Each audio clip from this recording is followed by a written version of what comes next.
Welcome to part 1 of the rag quilt tutorial. I am making my daughter a larger quilt, and here are my measurements and all the materials that you will need. Definitely change these up to make them fit the size that you want, but the finished quilt that I will be doing is 40 by 45 inches. I am alternating 3 patterns on the front and using 1 pattern on the back. Very first step is to cut all of my 6-inch squares out. I love using the Stripology ruler. If you're interested in getting one, check out my showcase. They're totally worth it.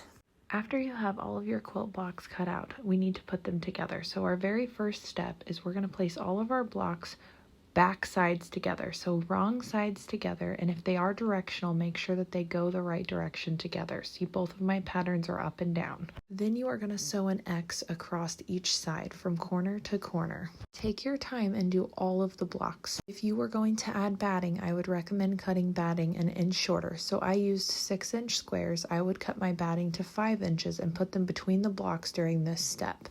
I will be shooting a video after this to show you that step if you are adding batting. If you wanted to add batting to this quilt, you would need to cut 72 5-inch squares of batting to add to these 6-inch squares. Because this is for my daughter, I personally preferred that it did not have any batting between the two because I'm using flannel, so I feel like it's thick enough, but a lot of people definitely want batting, and that's okay. Go ahead and get that X pattern done on all 72 squares and meet me back for part 2. This is a fun, quick tutorial that will make great gifts for anyone in your family or just for yourself. Very beginner friendly. I can't wait to see you for the next step.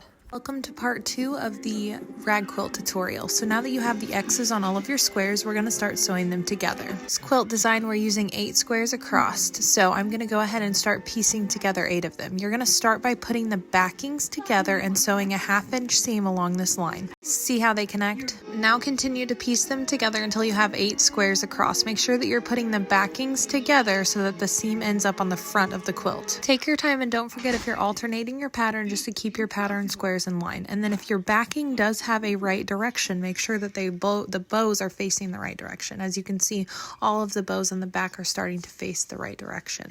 Go ahead and take your time and get all of your rows put together, and then we'll come back and meet for part 3. Part 3 is super simple and easy. You can do it, but all of this is a great beginner project. Take your time and have some fun with it. Now, I did backstitch at the beginning and end of each of these.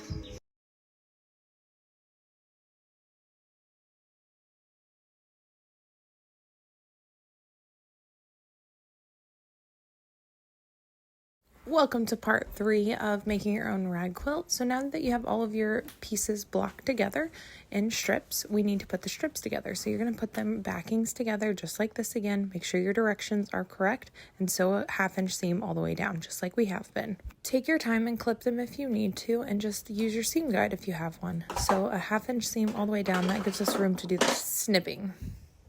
So you are going to keep adding each row to the bottom of the previous row, just like we did. Put the backings together and sew a 1/2-inch seam until you have all of them together, and then you need to do a 1/2-inch seam all the way around the entire square or rectangle or whatever you have. I use my seam guide as well. And now it's time for the longest part of all. It's time to snip all of these seams. So you're going to take your spring-loaded scissors and you're going to get as close as you can to each seam. You definitely do not want to cut the seam. If you do, it's okay, you can fix it, but you're going to have to go back and repeat the entire seam all the way down.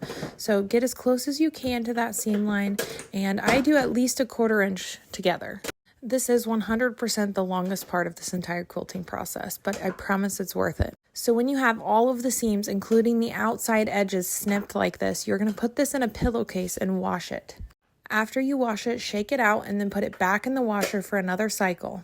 Then dry it, and then you will have the beautiful rag that we are looking for. I promise it's worth it. It's very fun, and it's a very easier, beginner-friendly project. I can't wait to see what you guys make. Happy sewing!